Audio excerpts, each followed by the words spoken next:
Hola, buenas tardes, bienvenidos y bienvenidas a estas jornadas online, Qué Remedio, que organizamos desde Amigos de la Tierra como parte de nuestra campaña Menos carne, mejor carne. Con esta campaña contribuimos al debate sobre la soberanía alimentaria y pretendemos denunciar y poner sobre la mesa cuáles son los impactos sobre la salud, sobre el medio ambiente, sobre el medio rural de los modelos de producción industrial y contribuir de esta manera a frenar su expansión, que se ha acentuado además mucho en los últimos años. Y queremos también impulsar aquellas alternativas sostenibles, ¿no? Es sabido que el sistema alimentario en general y particularmente la producción de carne, la producción ganadera, tiene, respecto al cambio climático y la crisis ecológica en general, tiene este doble papel, ¿no? Si bien hay modelos que realmente son perjudiciales para el medio ambiente y para el cambio climático, al mismo tiempo otros modelos de producción, lo que entendemos en general como agroecología, en particular en el caso de ganadería, la ganadería extensiva y la ganadería ecológica, tienen un enorme potencial para mitigar el cambio climático y abordar otros problemas acuciantes que afrontamos como humanidad, ¿no? El uso sostenible de los recursos naturales, el equilibrio territorial, por su papel muy relevante en mantener un mundo rural vivo, generar empleo en el medio rural, ¿no?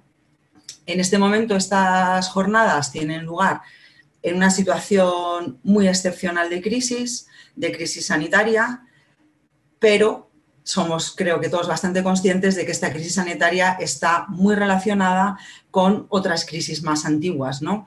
Hablamos de la crisis ecológica, del cambio climático, de la pérdida de biodiversidad y de la crisis de cuidados, que están muy relacionadas entre sí. Creo que particularmente la situación muy excepcional y muy dolorosa que está generando mucho sufrimiento a mucha gente actualmente con la pandemia del coronavirus ha puesto sobre la mesa algunos elementos fundamentales del debate de cómo nos organizamos como sociedad, qué modelo de economía, de sociedad, de producción y consumo necesitamos, ¿no? para vivir mejor y de manera más justa y equitativa con todo el mundo. Y creo que el sistema alimentario tiene que tener un papel fundamental en este debate, ¿no? Y en qué entendemos por normalidad cuando vayamos cuando regresemos a la normalidad. Hemos organizado, por tanto, esta serie de jornadas en las que queremos abrir este debate, ¿no? ¿Cuál es la relación entre los modelos de producción ganadera, la crisis climática, la expansión de las pandemias, zoonosis y otras enfermedades y la crisis sanitaria actual? Y de esta manera también generar un debate y algunas propuestas de cuáles deberían ser las políticas públicas más apropiadas en torno a la agricultura y la alimentación para realmente abordar todos estos problemas. Hay como dos elementos muy fundamentales a tener en cuenta cuando hablamos de políticas públicas respecto a los modelos de ganadería y la agricultura y alimentación. Por una parte, tenemos a nivel europeo el enorme debate de la política agraria común, que está ahora debatiéndose y generándose la nueva propuesta para después de 2020, y pensamos que evidentemente en el contexto actual de crisis ecológica hay cambios sustanciales que se deben hacer en qué políticas se apoyan y se subvencionan, y evidentemente la PAC, la Política Agraria Común, es un marco privilegiado para transformar el sistema agrario europeo y también los impactos en el sur global. Y hay otro tema que particularmente es el que vamos a abordar en esta sesión que empezamos ahora, que tiene que ver con los tratados de libre comercio, ¿no? Nos vamos a centrar más en el Tratado de Libre Comercio que conocemos como Mercosur, porque efectivamente está muy relacionado con la ganadería. Me parece que es un tema particularmente interesante el poder abordar también los tratados de libre comercio y mucho más con un experto como es Carlos Vicente de GRAIN, una organización a la que particularmente en Amigos de la Tierra y todas las personas que trabajamos y creemos en la soberanía alimentaria. GRAIN siempre ha sido una referencia, ¿no?, de organización y de poner muchos datos muy reveladores sobre la mesa. En ese sentido es un gusto contar con Carlos Vicente, y me parece que los tratados de libre comercio es un tema, desde luego, con una enorme trascendencia para todos estos debates, el cambio climático, el modelo de producción que queremos, y quería apuntar, sin pecar de ser demasiado optimista, que me da la sensación de que últimamente ha ido cambiando un poco los términos de discusión, ¿no? Si bien el libre comercio hasta ahora era considerado como un mantra absoluto y una pelea casi imposible de alcanzar, ¿no? Porque nunca ningún gobierno, ninguna región ha querido renunciar al libre comercio, y efectivamente no se ha avanzado mucho en ese sentido, pero creo que sí que se están dando pequeños pasos en que realmente desde los gobiernos se cuestione la incompatibilidad de abordar la crisis ecológica, respetar los recursos naturales y los derechos humanos, mientras, o en el caso de Europa, firmamos emergencias climáticas, pero seguimos firmando tratados de libre comercio que solo son una fuente de emisiones, inequidad social a todos los niveles y, en definitiva, un enorme desastre desde el punto de vista ambiental y social. Antes de dar paso a Carlos Vicente, a quien no quiero robar más tiempo, quería recordaros que estamos desde Amigos de la Tierra moviendo una petición, una recogida de firmas para pedirle al Gobierno de España y a la Unión Europea una política agraria común acorde con los retos de nuestro tiempo. Y nada más, recordar también un poco cuál es la dinámica que pretendemos llevar en la sesión. Carlos nos va a hacer una presentación durante unos 45 minutos, que la va a acompañar con un PowerPoint, y después vamos a guardar 15 minutos para contestar a las preguntas o dudas o comentarios que surjan, que entiendo que quienes estáis aquí presentes trasladaréis a través de los comentarios de YouTube o los comentarios de Facebook, y yo estaré recogiendo esas preguntas para que las podamos abordar después. Sin más, muchas gracias por estar aquí y damos paso entonces a Carlos. Adelante, Carlos. Muchas gracias.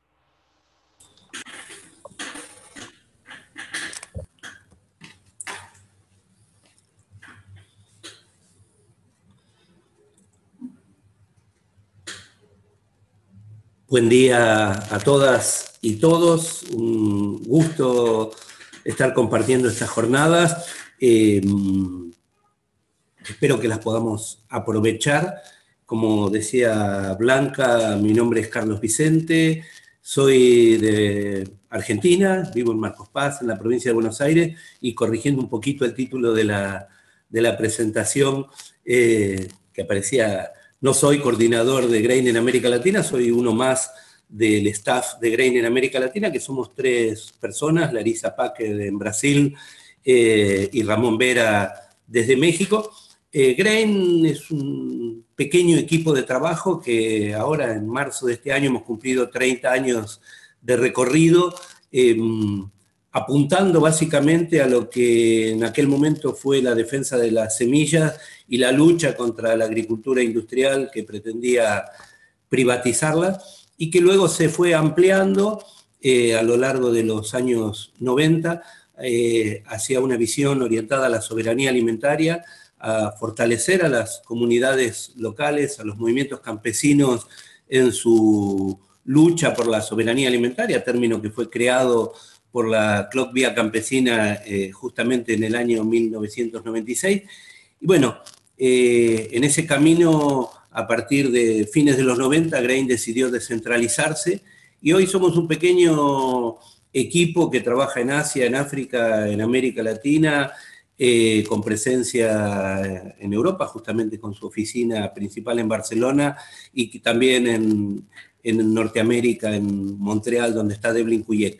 Somos 14 personas que básicamente el objetivo de esta reformulación del trabajo de GRAIN fue trabajar junto a los movimientos sociales, y así es que tenemos muchas alianzas con organizaciones campesinas de todo el mundo, principalmente con la CLOC en América Latina y la Vía Campesina a nivel internacional, y bueno, construyendo redes de trabajo en las cuales siempre a lo largo de todas estas décadas Amigos de la Tierra ha estado en el centro de las alianzas, así que es una alegría compartir este espacio. Quiero recordar que en 1994, junto a Redes Amigos de la Tierra Uruguay, GRAIN comenzó a editar la revista Biodiversidad, Sustento y Culturas, que bueno, ya va por sus 26 años y su número 104 editado en estos próximos días. Así que muchas gracias, Blanca. Y bueno, Para introducirnos a la presentación, lo primero que querría compartir son dos cosas que me parecen centrales, ¿no? Una es que para nosotros, como bien lo dijo Blanca, el sistema agroalimentario industrial está profundamente vinculado a la pandemia que hoy estamos viviendo, y la ganadería industrial está profundamente ligada a la pandemia que hoy estamos viviendo. Como bien planteó Blanca, la crisis climática tiene, desde nuestro punto de vista, por lo menos un 50% de importancia en la generación de gases de efecto invernadero del sistema agroalimentario industrial.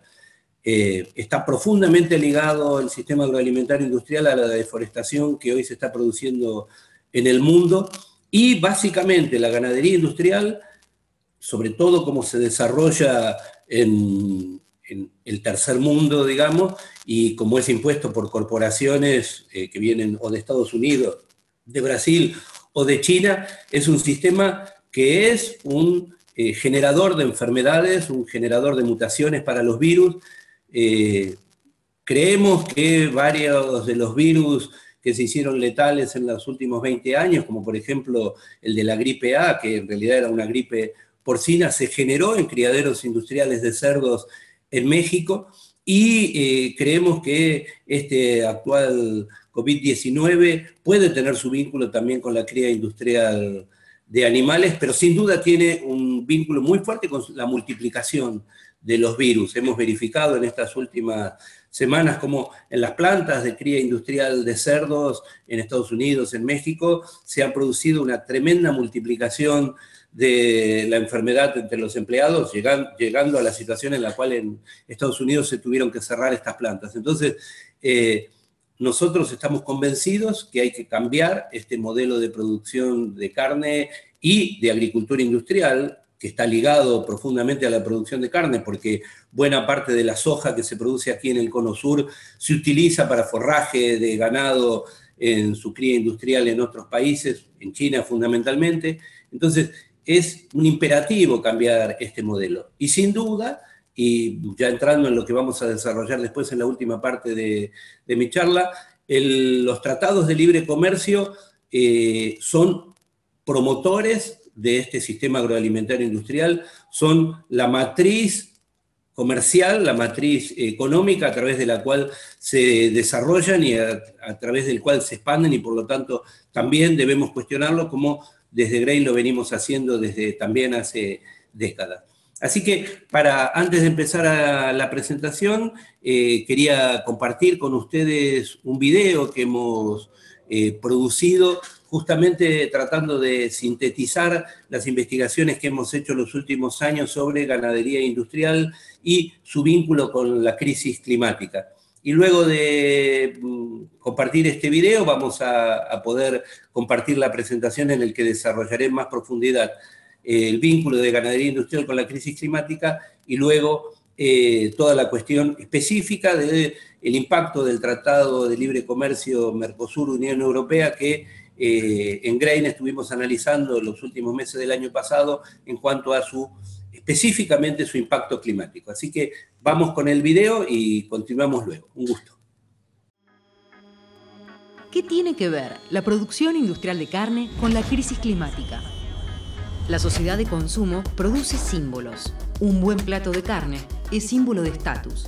Mejor calidad de vida y ascenso en la escala social son la promesa de una dieta rica en carnes. Desde hace miles de años, el campesinado del mundo cría animales para consumo. Con ellos generan alimento, dan abrigo y nutren los suelos donde se cultivan otros alimentos.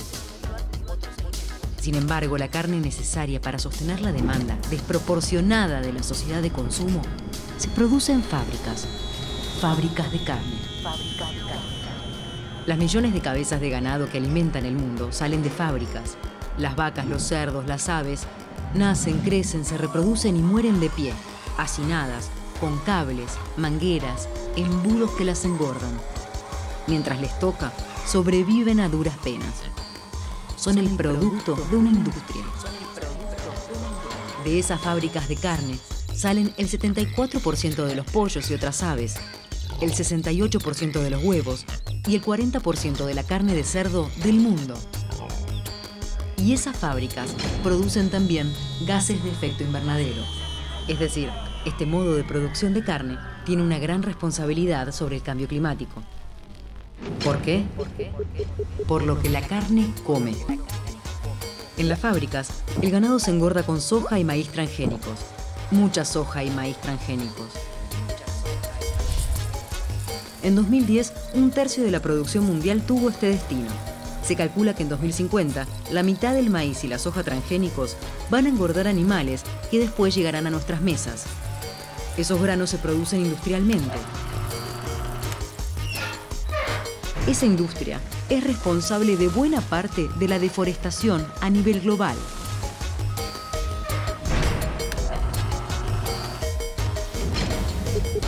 Por lo que los animales hacen.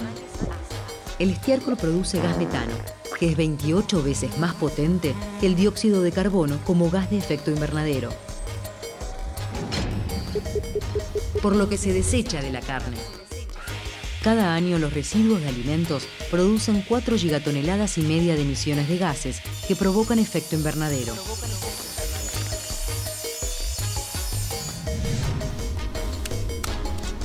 Un 20% de estas emisiones proviene de desechos derivados de la carne. Por lo que la industria consume. Las fábricas de ganado necesitan combustibles fósiles, como el petróleo y el gas, en todo su proceso productivo, en la mecanización, refrigeración y procesamiento industrial. De ahí sale el 20% de las emisiones de gases de efecto invernadero que se generan al producir carne y lácteos.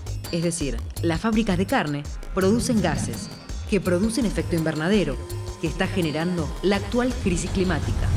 A este nivel, las 5 principales empresas de carne y lácteos son responsables de más gases de efecto invernadero que las grandes multinacionales petroleras. Pero de esto no se habla. Las corporaciones también producen silencios. Con lobby y campañas, esconden los daños que provocan. ¿Y qué se puede hacer? En tu casa, disminuir el consumo de carne. Además de reducir la demanda, hace bien a la salud. En tu comunidad, consumir carne producida a pequeña escala por campesinos y campesinas que promuevan una ganadería sustentable. En tu país, exigir legislaciones que limiten los abusos del sistema agroganadero, que promuevan una alimentación saludable y beneficien a los pequeños productores campesinos. En tu región, en todo el mundo, apoyar las luchas contra el sistema agroalimentario industrial, contra los poderes corporativos, contra los tratados de libre comercio. En todos los niveles, romper el silencio, saber, denunciar, compartir. No es una batalla contra el consumo de carne. La lucha es contra los modos de producción ganadera industrial que destruyen nuestra salud y el planeta.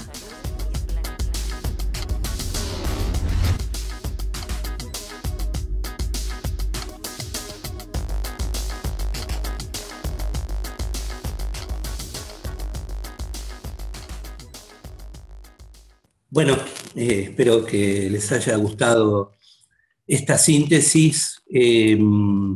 Compartir que está disponible en el sitio de Grain para quien quiera utilizarlo y para descargarlo también para quien lo quiera utilizar en actividades educativas.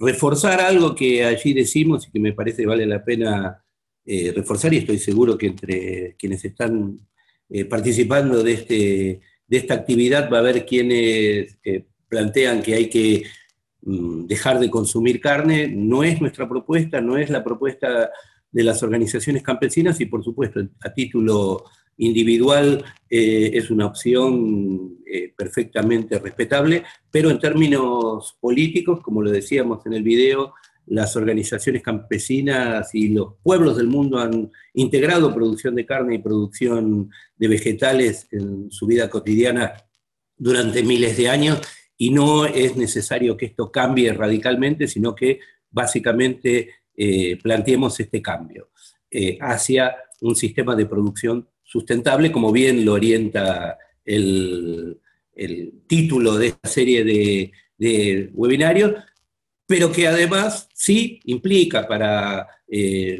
básicamente los países del norte y los de mayor consumo una disminución en la cantidad de carne consumida.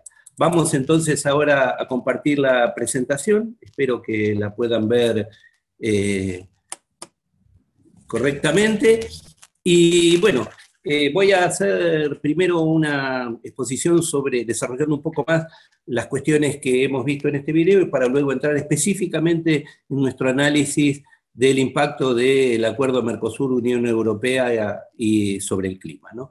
Entonces, en primer lugar, el planteo básico es comprender que, repetir lo que dijimos y vieron en este pequeño video, que la producción industrial de carne tiene un dramático impacto en el clima, y las 5 principales corporaciones productoras de carne y lácteos del mundo emiten más emisiones anuales de gases de efecto invernadero que Exxon, Shell o British Petroleum. Fonterra, Dairy Farmers North America, Cargill, Tyson y la más grande de todas, JBS, son responsables de más emisiones que Exxon, Shell o British Petroleum. Entonces, y sin embargo, en la agenda cotidiana de estos debates no nos encontramos con esta realidad. Siempre se habla del petróleo como principal responsable de la crisis climática, ¿no?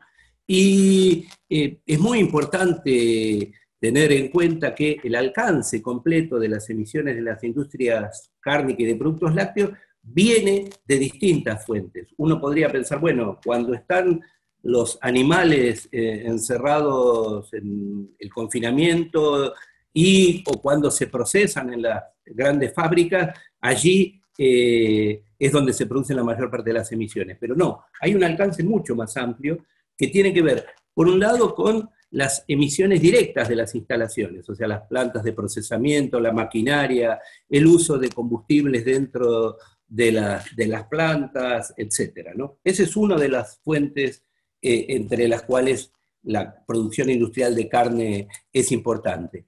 Pero hay otro que tiene que ver con todas las emisiones de la cadena productiva, ascendente y descendente, que tiene que ver con el ganado en las granjas, el estiércol, que como antes mencionamos, produce una enorme cantidad de metano, un gas de efecto invernadero mucho más potente que el dióxido de carbono, los combustibles que se utilizan, la producción de piensos, los insumos, como por ejemplo los fertilizantes nitrogenados, que por otro lado son una fuente importante de óxido nitroso, y los cambios en el uso de la tierra provocados por la expansión de facturas y piensos. Piensen ustedes que en el cono sur, nosotros luego lo compartiré, pero estamos en este momento presentando un atlas del agronegocio transgénico en el cono sur, de cómo se expandió la soja en estos territorios, y en los cálculos que hemos realizado para Brasil, Uruguay, Argentina, Paraguay y Bolivia, contabilizamos en estos 24 años de introducción del modelo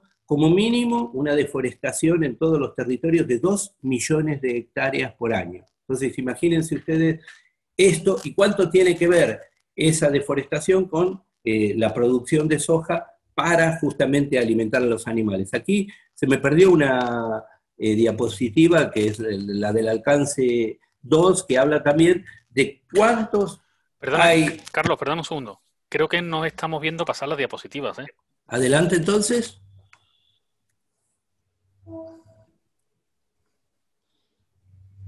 Adelante. Adelante. Aquí vemos lo que había mencionado, las emisiones directas de las compañías, por un lado. Adelante. Y las emisiones de toda la cadena productiva, incluyendo, como mencionaba, y con un alto impacto, la deforestación. Adelante, entonces.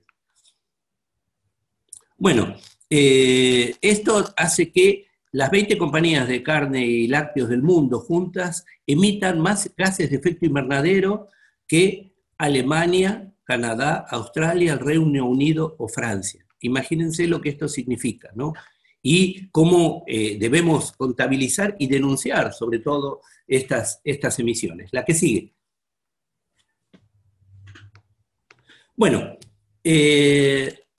no solo son altamente responsables, sino que lo que es muy claro es que las compañías de carne están altamente concentradas, o sea, entre las compañías de Estados Unidos, las compañías de China y las compañías de Brasil, concentran buena parte de todo lo que es la producción y las exportaciones. Son un pequeño número de actores corporativos los que están manejando todo este gran negocio de la carne. En Estados Unidos, tan solo 4 compañías procesan el 75% de la carne vacuna, el 71% de la carne de cerdo y más de la mitad de la de pollo. En Brasil, 3 compañías procesan 1/3 de la producción en masa de carne vacuna del país, y una sola carne, BRF, una sola empresa, concentra 1/3 del pollo del país. Y por supuesto a la cabeza de estas 3 compañías que producen el procesamiento de la carne está JBS, una de las grandes compañías mundiales que además ha estado implicada en gravísimos hechos de corrupción en los últimos años en Brasil, ¿no? La que sigue. Las 10 mayores compañías de cada sector, que es las que estamos planteando esas emisiones, controlan un porcentaje creciente de la producción. O sea, no es solo que son las más hoy concentradas, sino que este es un proceso que está avanzando. En el 2016 estas compañías controlaban 1/4 parte del total de la producción mundial de carne y productos lácteos, y sin embargo su control es cada vez más alto a medida que pasan los años, produciéndose permanentemente, como ha pasado en todo el ámbito de las grandes fusiones corporativas del agronegocio, una compra y concentración en unas pocas productoras, ¿no? La que sigue.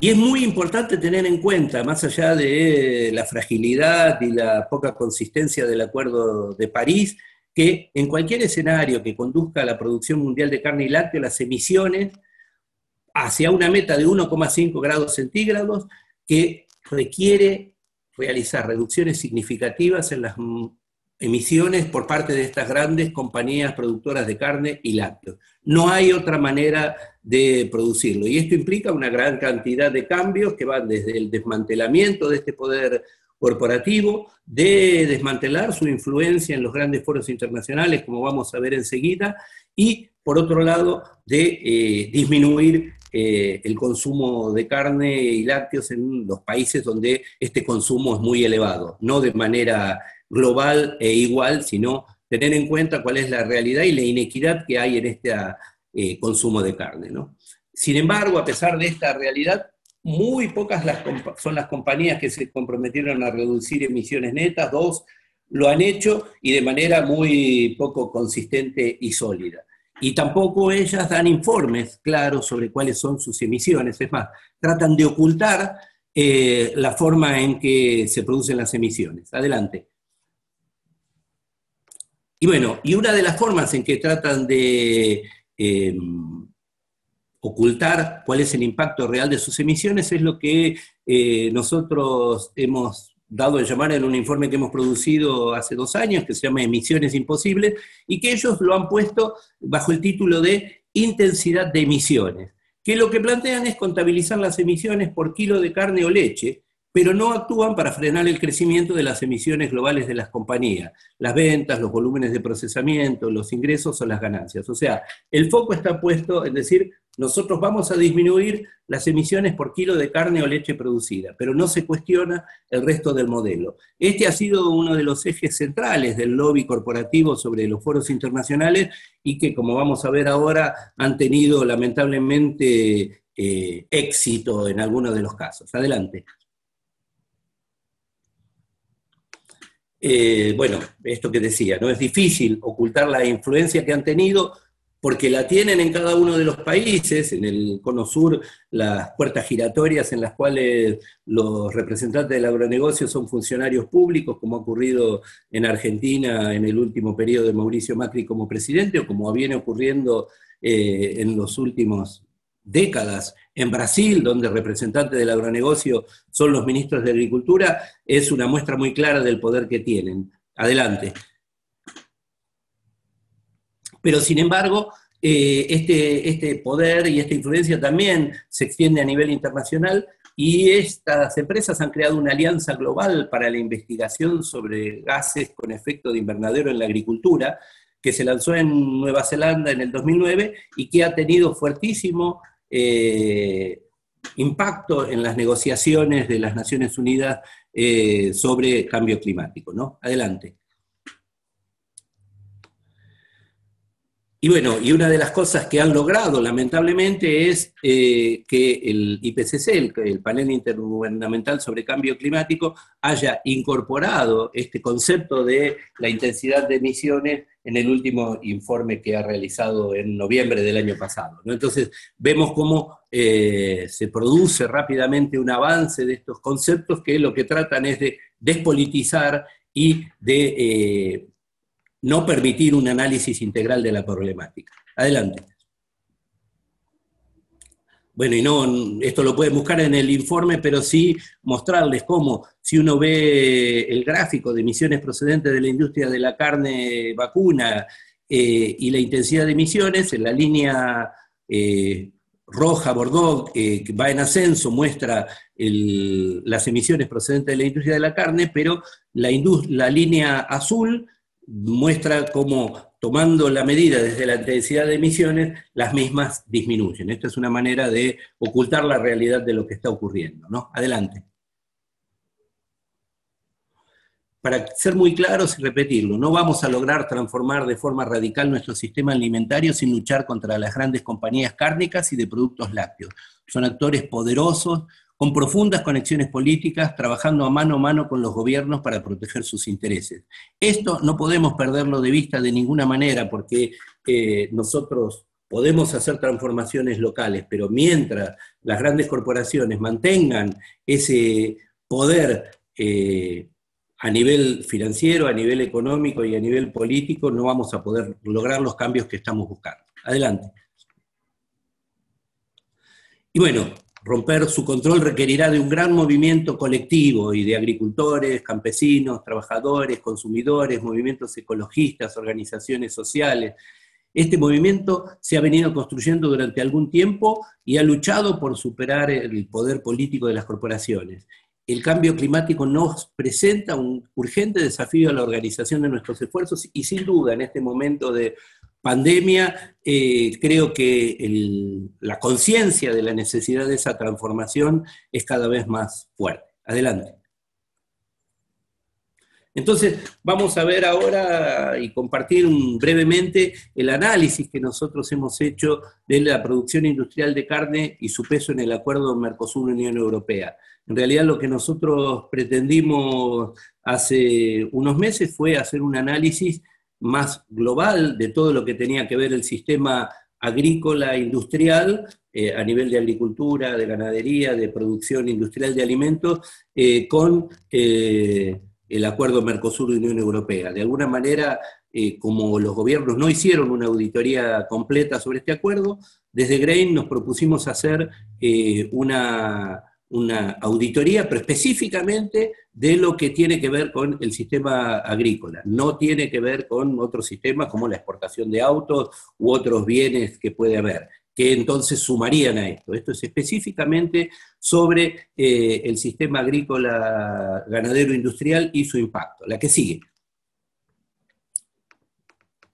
Bueno, ahora vamos a compartir más detalles de cómo fue este informe, pero calculamos que solamente con los compromisos que adquirieron y que están en el acuerdo Mercosur-Unión Europea, que aún no está puesto en marcha, por supuesto, que aún tenemos la ocasión de resistir, tanto desde la Unión Europea como desde América del Sur, porque su ratificación por los parlamentos todavía está en veremos, y hay muchos países, tanto en Europa como en América Latina, que nos resistimos a que se apruebe, pero está firmado, y de acuerdo a los compromisos que hubo en la firma de este acuerdo, nuestro cálculo es que generarán cerca de 9 millones de toneladas de emisiones de gases de efecto invernadero adicionales. O sea, ya hay, por supuesto, en todo lo que es el intercambio comercial Mercosur-Unión Europea, una cantidad importante de emisiones. Bueno,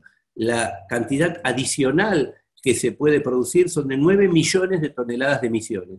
Esto es casi tanto como el total de emisiones anuales de la ciudad brasileña de Belo Horizonte, que tiene una población de 3.900.000 personas, para poder darlo con datos que nos reflejen qué significan 9 millones de toneladas de emisiones de gases, ¿no? La que sigue. Nosotros hicimos la medida para estas mercancías que aquí compartimos, que son la carne de vacuna, el queso, el etanol producido a partir de la caña de azúcar y la fórmula alimenticia para niños, que aumentaría su cupo para que ingrese de la Unión Europea a América Latina, los pollos, el arroz, la leche en polvo descremada y el azúcar. O sea, como ven, esta auditoría no es específica sobre ganadería industrial, si bien tanto la carne de res, por supuesto, los pollos o lo que son insumos que se utilizan para la industria, que ahora vamos a ver por qué no están incluidos en la auditoría, suman claramente al aumento de estas emisiones. Adelante. Nosotros excluimos la mantequilla y los productos de soja de los cálculos porque, aunque los aranceles caerán significativamente bajo el acuerdo, no se establecieron cuotas. O sea, en todos los otros rubros que nosotros vimos, los 8 que mencionamos, hay cuotas establecidas y por lo tanto pudimos hacer los cálculos en base a que se cumpliera esa cuota en su totalidad. En otras palabras, en el caso de la soja y la mantequilla, la producción y comercio de estos productos también aumentará como resultado del acuerdo, pero como no hay una cuota establecida, no pudimos establecer tanto. Pero lo que no hay duda es que las cifras que estamos planteando a partir de los estudios que hicimos son conservadoras, ya que solamente la soja va a ser, en todos los impactos que tiene, una gran fuente de emisiones adversas para el clima, ¿no? La que sigue.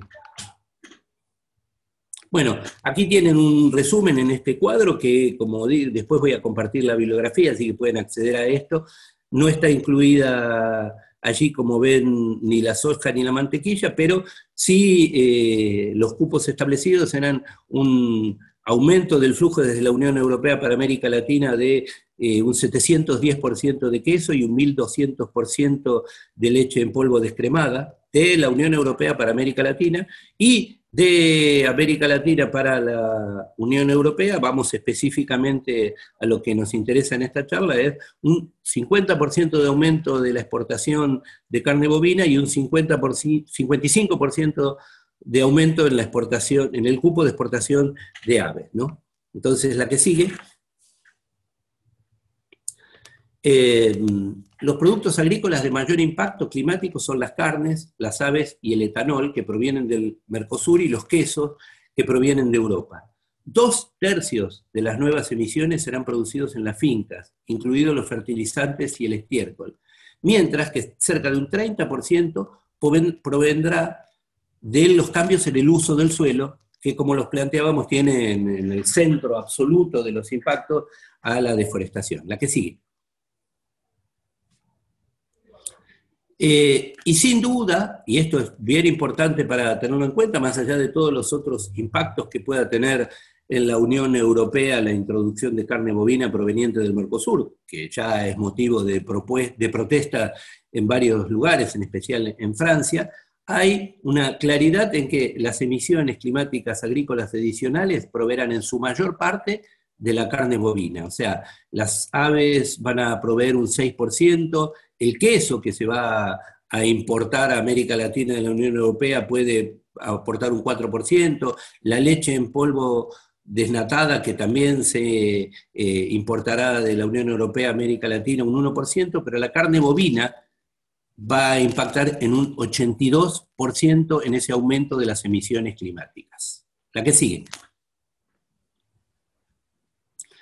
Y es muy importante notar que aunque el Mercosur generará la mayor parte de las nuevas emisiones, también habrá un aumento de las emisiones por las exportaciones de lácteos desde la Unión Europea hacia el Mercosur, que en las cuotas aumentará en un porcentaje, ya no estoy hablando de emisiones, ¿no? El crecimiento de la exportación de la Unión Europea al Mercosur puede aumentar hasta un casi 500%, ¿no? Y esto también, por supuesto, va a tener si se concreta un fuerte impacto en las producciones regionales de derivados lácteos como quesos, por ejemplo, en América Latina, ¿no? La que sigue.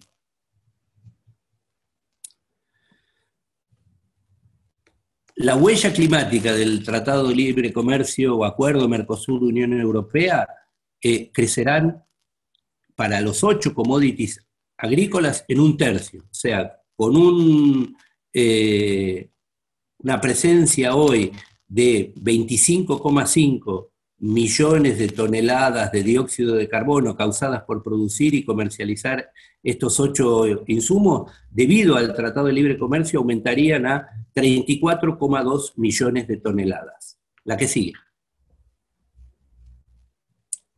Bueno, y aquí simplemente para compartir el vínculo que, de las emisiones adicionales relacionado con lo de algunas ciudades, los 8,7 millones de toneladas que hablamos equivalentes a dióxido de carbono, porque acá se incluye también el metano y el óxido nitroso, pero se expone en equivalentes a dióxido de carbono, superior a lo que emite Lisboa, Córdoba, y apenas inferior a lo que emite Belo Horizonte y Bruselas. La que sigue.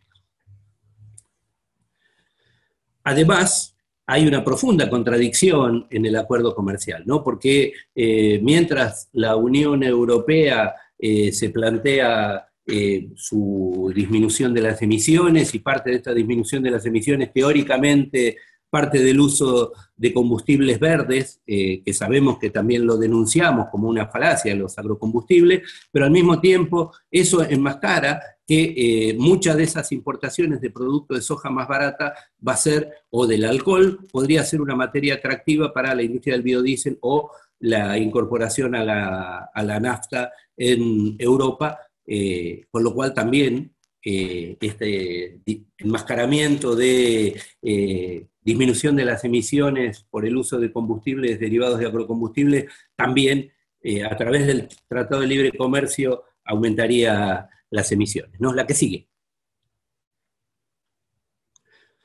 Bueno, y obviamente además esto traería una mayor deforestación y acaparamiento de tierras en países como Brasil, también en Argentina, y por supuesto de esta manera la Unión Europea terminaría produciendo mayor destrucción e impacto climático, no en sus territorios, sino en el exterior, como suelen hacer las grandes potencias, ¿no? Lo que sigue. Entonces, el planteo, para ir concluyendo y poder pasar a las preguntas: los acuerdos comerciales son poderosos impulsores de la expansión de los sistemas de producción de alimentos. Según el Panel Internacional sobre Cambio Climático, se dice que es responsable de hasta el 37% de las emisiones globales de gases de efecto invernadero. Por lo tanto, la única manera, vamos a la siguiente, es combatir los tratados de libre comercio para salvar el clima. Aquí tienen, bueno, mi contacto para que quieran contactarnos, el acceso a la animación que tiene que ver la producción industrial de carne con la crisis climática, y 2 de los documentos que fundamentan esta presentación con los accesos a ellos. Decirles simplemente para terminar y ya pasar, volver a Blanca para que pueda compartir las preguntas, que nosotros desde el año 2003 venimos llevando adelante un sitio que se llama bilaterals.org, en el que compartimos información sobre la resistencia a los tratados de libre comercio en América Latina y en el mundo. Se publican documentos en inglés, francés y castellano, y ojalá puedan utilizar estos recursos, ya que hacemos una actualización diaria de contenidos sobre la resistencia a los tratados de libre comercio, bilaterals.org. Y bueno, y también compartir, ya para terminar, que ayer hemos lanzado un libro que se llama El Atlas del Agronegocio Transgénico en el Cono Sur, que es un libro que en 220 páginas recoge los impactos que han tenido los 24 años de introducción de la soja transgénica y el maíz transgénico en el Cono Sur, y que incluyen, por supuesto, todos los impactos que tienen que ver los tratados de libre comercio, y este modelo agroalimentario industrial en biodiversidadla.org, pueden acceder a él y descargarlo, biodiversidadla.org. Un gusto, agradecido de nuevo, amigos de la Tierra, por la oportunidad de compartir este tiempo, y a disposición ahora para conversar y responder a las preguntas que surjan, siempre que tengamos las respuestas. Gracias. Buenas. Pues muchísimas gracias, Carlos, por tu presentación. Ha sido realmente muy ilustrativa y, bueno, en mi opinión ha abordado algunos de los temas fundamentales en torno a esto, ¿no? Además de las cifras y datos que desde luego son muy significativas. Bueno, quería destacar particularmente el tema del lobby, ¿no? Y el enorme poder empresarial. Si os parece, tenemos por ahora 2 preguntas, es probable que vayan surgiendo más según vayamos debatiendo, pero lo cierto es que con estas 2 preguntas tendríamos ya para mucho rato. Yo las planteo y a ver cuál es la opinión de Carlos sobre esto, ¿no? La primera pregunta habla sobre que la cuestión es ¿qué opina de la producción? ¿Qué opina de la producción de carne in vitro? Lo que entendemos por carne de laboratorio. No sé si Graeme tiene una posición establecida sobre el tema que pueda compartir, o en todo caso seguro que podemos intercambiar opiniones sobre este tema, ¿no? De la carne de laboratorio.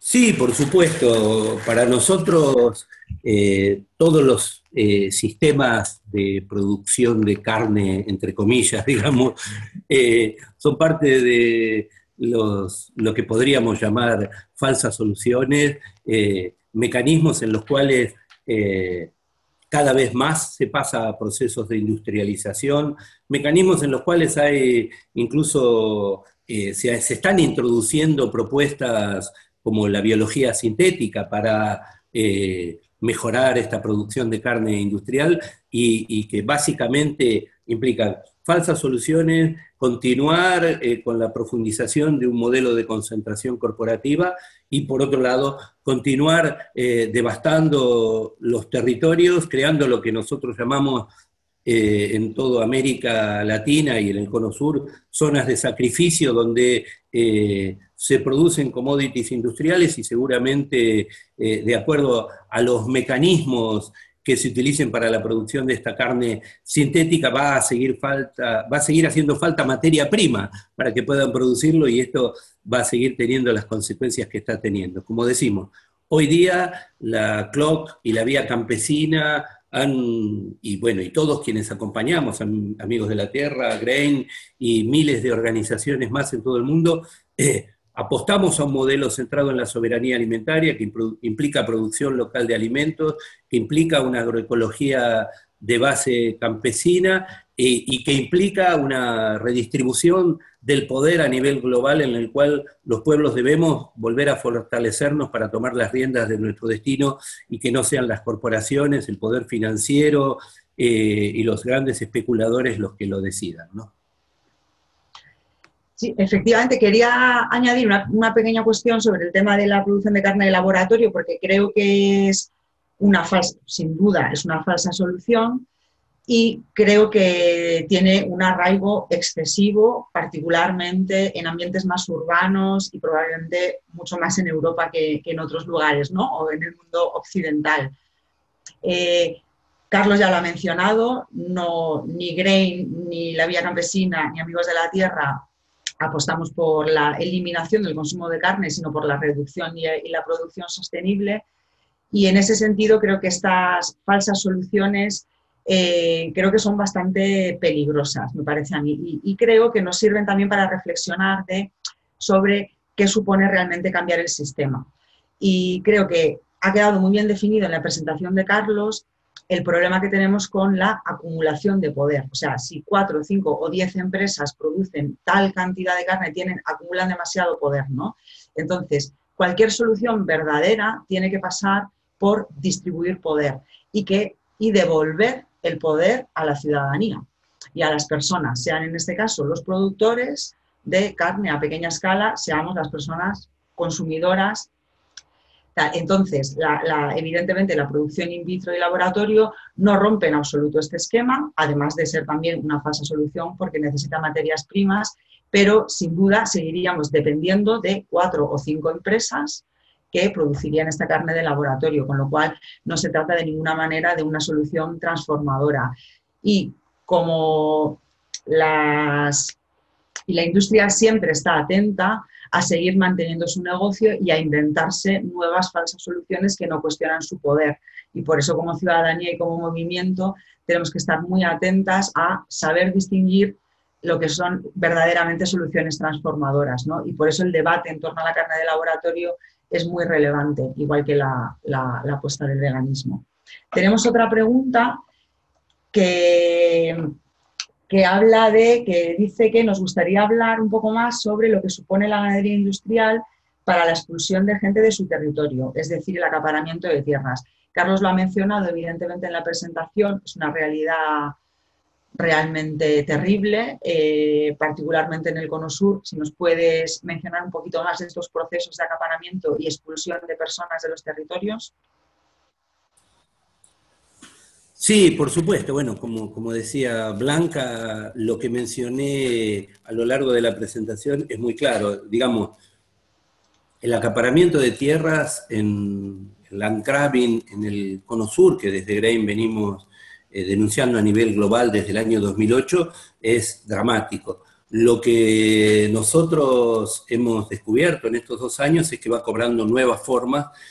Una de las formas principales que cobra ese acaparamiento de tierra en Brasil, en Argentina, en Paraguay, en Uruguay, en Bolivia, en esto que alguna vez Syngenta quiso bautizar en el año 2003 como la República Unida de la Soja, no pasa fundamentalmente por la compra de las tierras. Los commodities industriales, la soja y el maíz transgénico, se producen ahora de manera en la cual hay millones de hectáreas que están arrendadas para la producción y entonces los grandes capitales concentran el control de estas tierras. También se produce por compra de tierras, por supuesto, también los grandes terratenientes de nuestros países, en Brasil, en Argentina, y grandes productores de Argentina y Brasil comprando tierras en Uruguay, comprando tierras en Paraguay, concentran enormes superficies de tierra. Y hay que pensar que la mayor concentración de tierra está en la producción de estos commodities industriales. Y la soja y el maíz transgénico se utilizan fundamentalmente para exportar a China y a la Unión Europea para alimentar allí ganado. Así que, aunque no sea directamente concentración de tierra para producción de ganadería industrial, está indisolublemente ligado a esta producción industrial de carne.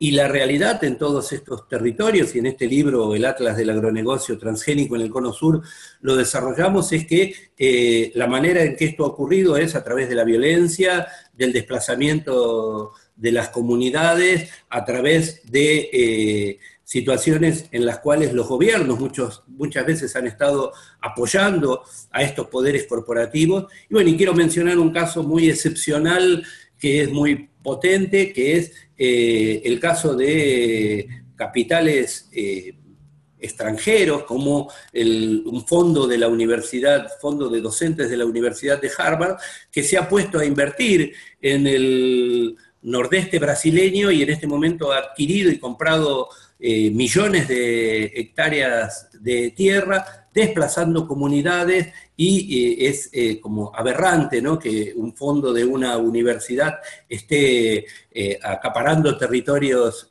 en Brasil nada menos y desplazando a pueblos originarios, haciendo negocios con mafiosos de esos países y produciendo el desplazamiento de comunidades. Y en estos días estamos, y desde el sitio de GRAIN, grain.org, pueden ustedes acceder a una carta en la que miembros integrantes de la comunidad de Harvard están pidiendo que se termine con este acaparamiento.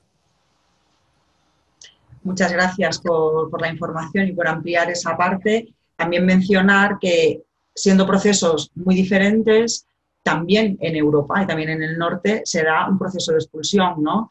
El El tema de la despoblación del medio rural está muy presente, ¿no? Últimamente se habla mucho de la España vaciada, es evidente que hay un abandono del campo y también se debe a estas dinámicas, ¿no? De o creces irremediablemente hasta tener, no vale con tener 20 vacas, hay que tener 250 y aún así la carrera hacia adelante de tener que competir en un mercado globalizado, en otros términos, en otro contexto, también está expulsando a personas del territorio, porque la despoblación rural y la España vaciada no es otra cosa que eso, ¿no? El abandono de la actividad agraria porque no sale rentable económicamente por estas dinámicas de comercio global. Tenemos una pregunta muy concreta que no sé si sabremos responder. La verdad, preguntan qué papel tienen las entidades financieras en este tratado, en Mercosur, por ejemplo, el Banco Santander, su filial de Brasil, en la financiación de créditos a la exportación de carne de vacuno. No sé si podemos abordar particularmente el caso de Banco Santander y su filial en Brasil, pero seguro que Carlos conoce el papel de las entidades financieras en promover todo este modelo perverso y los tratados de libre comercio. Sí, por supuesto. Yo creo que, como dice Blanca, no tenemos la especificidad porque los acuerdos Mercosur, Unión Europea, como todos los tratados de libre comercio, son acuerdos entre países. No participan directamente las entidades financieras en la negociación como agentes de ese acuerdo. Sí, es obvio que todos los tratados de libre comercio y este acuerdo Mercosur-Unión Europea tienen cláusulas en los cuales facilitan el desarrollo del poder financiero porque es quien está detrás de estos movimientos de capitales. Entonces, probablemente vamos a ver en acción a ese capital financiero, al Banco Santander y a tantos otros financiando exportaciones, etcétera, como actores protagonistas luego de que el acuerdo esté en marcha. Por ahora lo que tenemos, y en el sitio de bilaterals.org se puede acceder a los contenidos que se han hecho públicos hasta el presente, es el capítulo, digamos, referido al tema de finanzas, que siempre abren las puertas para que estos capitales financieros especulativos puedan tener mayor presencia. Muchas gracias. Tenemos otra pregunta sobre los efectos en la salud de la población y en el medio ambiente de las aplicaciones de herbicidas para la producción de soja transgénica, un tema que Carlos conoce perfectamente. Lo conozco muy bien porque además vivo a 200 metros del fin de la zona urbana de Marcos Paz, en una zona semirural en la cual se fumiga con glifosato y se hace soja transgénica, así que lo conozco desde el punto de vista de mi vida cotidiana. Ayer tuve que salir para ver si no estaban fumigando en un campo vecino, pero más concretamente es muy claro, digamos, el aumento del uso de herbicidas en el cono sur a partir de la introducción de la soja transgénica es un capítulo entero de nuestro libro del Atlas del Agronegocio Transgénico en el cono sur. Ha sido exponencial. Nosotros en el 94, Grain empezó a editar la revista Biodiversidad, Sustento y Cultura, antes de que se introdujera la soja transgénica en el mundo, y allí decíamos que los transgénicos que se prometían no iban a servir para terminar con el hambre en el mundo, sino para que se produjeran semillas resistentes a herbicidas y así se vendieran más herbicidas. Hoy eso significa en Argentina solamente que se aplican más de 250 millones de litros de glifosato por año en las casi 20 millones de hectáreas de soja que tenemos. En el cono sur son más de 600 millones de litros por año de glifosato que se utilizan. Esto implica que este producto, que como ustedes bien saben ha sido clasificado por la Organización Mundial de la Salud como probablemente cancerígeno, está presente en toda nuestra vida cotidiana, está presente en los alimentos, está presente en nuestra sangre, está presente en el agua. Un equipo de investigación de la Universidad Nacional de La Plata, encabezado por Damián Marino, ha hecho informes dramáticos sobre la presencia, incluso en el agua de lluvia, del glifosato. Así que este es un problema gravísimo. No tenemos como en Argentina, como lo ha habido en Estados Unidos, los 50.000 juicios que hay contra Bayer Monsanto por el glifosato. Aquí ha habido apenas un par de juicios en los cuales se ha condenado a fumigadores, pero es una batalla que los pueblos fumigados están dando, y que en estos momentos ha tenido un reconocimiento oficial cuando hace una semana el ministro de Medio Ambiente de la Argentina, que se llama Juan Cabandier, que es hijo de desaparecidos durante la dictadura, hizo un informe al Congreso de la Nación sobre la situación socioambiental, dijo que uno de los problemas graves era el glifosato y que si los argentinos nos medíamos el glifosato en la sangre, todos teníamos cantidades importantes, y creo que desde aquí es que estamos dando una vuelta de tuerca para seguir dando esta pelea contra las fumigaciones masivas, y claramente tener presente que ese glifosato no solo está presente en nuestro ambiente, sino también en toda la soja y el maíz transgénico que exportamos, ¿no? Tenemos otra pregunta desde el punto de vista del consumo y particularmente del consumo en el Cono Sur, porque nos preguntan cómo casa la cultura de la carne y del consumo de carne y del asado de Sudamérica, y si ha aumentado el consumo de carne en los últimos años. No sé si tienes cifras o cómo es la tendencia por allí, ¿no? Que No seguramente bien diferente de lo que conocemos. Nosotros teníamos, los argentinos, por lo menos un consumo de carne que era de 60 kilos de carne vacuna por año, por persona. Sé que este consumo, básicamente por la crisis de estos últimos años, ha disminuido notablemente para llegar a, creo que 50 kilos de carne por año, por persona, lo cual igual es una cifra enorme y deberíamos consumir mucha menos carne en el Cono Sur. Creo que Brasil, Uruguay, Argentina están con ese desafío. Sí, claramente ha aumentado el consumo de carne de cerdo, y sí, también es importante remarcar que ha disminuido mucho la calidad de la carne que se consume dentro de Argentina, porque se destina la carne criada con pasturas en su mayor parte a la exportación, fundamentalmente a la Unión Europea, y debido a eso, y debido a que el ganado ha sido desplazado por el avance de la soja y el maíz transgénico, ha empezado a criarse en lo que se llama engorde a corral, sistemas de feedlot que son tremendamente contaminantes, que concentran miles de cabezas de ganado en unas pocas hectáreas, que son una fuente de enfermedades, de contaminación de las napas de agua, como lo hemos comprobado en varias localidades vecinas con las que hemos trabajado, y centralmente que son una fuente de producción de una carne de una malísima calidad. Los animales alimentados con forrajes y que no comen pasturas y que no se desplazan, tienen una carne con una alta cantidad de tóxicos y con una muy baja calidad de grasas. Así que esa es la realidad que estamos viviendo. Ok, tenemos un par de preguntas más y si os parece podemos ir cerrando. Creo que ya nos hemos pasado un poquitín de la hora que teníamos prevista. Una pregunta tiene que ver con las cuentas de las emisiones, ¿no?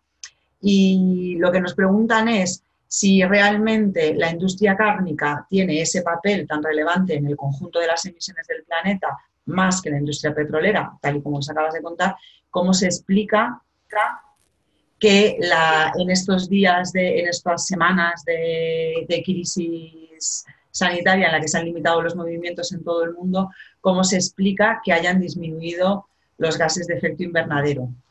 Yo creo que las cuentas salen en el sentido de que, aunque la industria cárnica tenga una aportación mayor y no se haya parado, solo comparar las emisiones debidas al transporte ya se puede dar lugar a una reducción significativa, además de que creo que no está muy claro que efectivamente la reducción no haya sido tan significativa.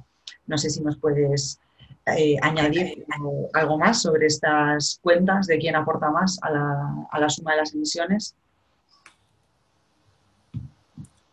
Sí, por supuesto. Creo que lo que estás compartiendo, Blanca, es clarísimo. En primer lugar, suponer que el problema de las emisiones realmente ha disminuido realmente en este 2 meses de cuarentena global, creo que es algo demasiado difícil de comprobar. Se sabe que aunque detengamos el planeta ahora, las emisiones van a continuar por décadas. Entonces, lo que ha habido es probablemente y seguramente una pequeña disminución de las emisiones. Yo no tengo los datos concretos, pero lo real es que el sistema agroalimentario industrial ha seguido funcionando. Por ejemplo, para dar un dato concreto, en Argentina, en Brasil, Uruguay, Paraguay se está cosechando la soja, se sigue exportando, ha habido récord de exportación en la provincia de Buenos Aires, justamente desde un puerto de Quequén, porque el puerto del río Paraná, donde salía toda la soja, no está funcionando porque el río Paraná, debido a la crisis climática, está prácticamente sin agua. Y entonces, todo el sistema agroalimentario industrial continúa funcionando, continúa emitiendo y sigue impactando.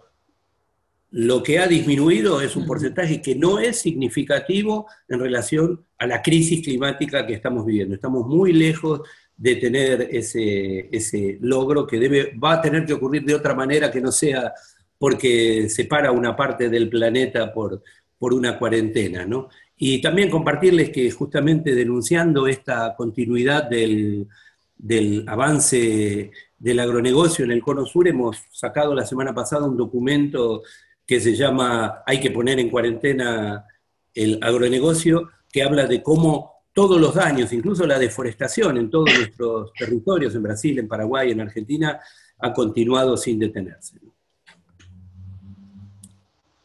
Muchas gracias. Has mencionado el río Paraná, que está sin agua, un dato que no conocía y que me parece tremendamente llamativo y que engancha con la penúltima pregunta, porque ha surgido otra que me parece a mí muy interesante, y nos preguntan cómo podría el incremento de la producción de carne debido a Mercosur, o qué papel juega la industria de la carne en la disponibilidad, acceso al agua, cómo afecta a las poblaciones y en la calidad del agua. Un poco, desarrollar un poquitín este tema de la relación entre la industria cárnica y el agua, en su calidad y su cantidad, también entiendo. Bueno, como vos planteas, Blanca, esto del río Paraná, el río Uruguay también está casi seco. Para quienes en el mundo admiran nuestras cataratas del Iguazú, busquen fotos de las cataratas del Iguazú ahora que están prácticamente secas también. Hay un impacto en el agua que es un impacto directo que parte de enfocar el problema que estamos cuestionando de una manera holística. O sea, nosotros podemos ir a mirar claramente impactos puntuales, como ahora voy a comentar, pero también es muy importante que tanto por la crisis climática como por la crisis de biodiversidad demos una mirada integral al problema, porque no podemos remitirnos a decir, o sea, es como esto de la intensidad de emisiones que plantean las corporaciones. Si nosotros nos detenemos a mirar cuál es el impacto del kilo de carne en el agua, bueno, podemos decirlo, porque creo, no puedo equivocarme, pero creo que está alrededor de, se habla de 15.000 litros de agua por kilo de carne de vacuna producida, con lo cual ustedes pueden hacer el cálculo que con el aumento que va a haber del 50% de la exportación de carne desde el Cono Sur, desde el Mercosur a la Unión Europea, cuánto esto puede tener como impacto. O sea, que se va a duplicar esa cantidad de agua virtual de estos 16.000 litros de agua por kilo de ganado vacuno. Pero, como digo, si nosotros lo medimos en términos de qué pasa con la deforestación que sigue ocurriendo por el avance de la frontera agrícola, con el agua virtual que se exporta con la soja, que en Argentina por año creo que son 45.000 millones de metros cúbicos de agua. Entonces, el impacto es mucho mayor que aquel que hacemos midiendo, digamos, por kilo de carne, ¿no? Muchas gracias. Me parece, tenemos una última pregunta que además me parece idónea para cerrar, una pregunta así bastante retadora, ¿no? y que creo que nos hacemos todas las que queremos cambiar el sistema. ¿Qué está fallando? ¿Qué falla para convencer a la ciudadanía o que nos convenzamos del poder que tenemos cuando elegimos qué comer, dónde comprar y cómo hacemos nuestra compra y cómo abordamos nuestra alimentación, ¿no? ¿Qué falla para que realmente la ciudadanía, o qué más hace falta, se convenza de ese inmenso poder que sí tenemos? Nos encantaría saber tu opinión sobre esto, Carlos. Muy bien, entonces para esto directamente organizamos otro webinario la semana próxima. Efectivamente. Creo que hoy día el poder corporativo, junto con el poder financiero, junto con el poder de los grandes medios, que está ligado a este poder corporativo y a este poder financiero, realmente ejercen a nivel global una dictadura, en la cual los medios de control son distintos de los que conocemos tradicionalmente, como la represión directa o el asesinato directo, que igual en América Latina sigue ocurriendo, sino que tienen que ver con, bueno, pintarnos este mundo feliz que alguna vez Huxley escribió también, ¿no? Y creo que necesitamos salir de esa trampa, y eso implica, en primer lugar, cuestionar a la democracia tal cual las conocemos hoy en el presente. O sea, cuando las democracias están colonizadas por las corporaciones, no hay democracia.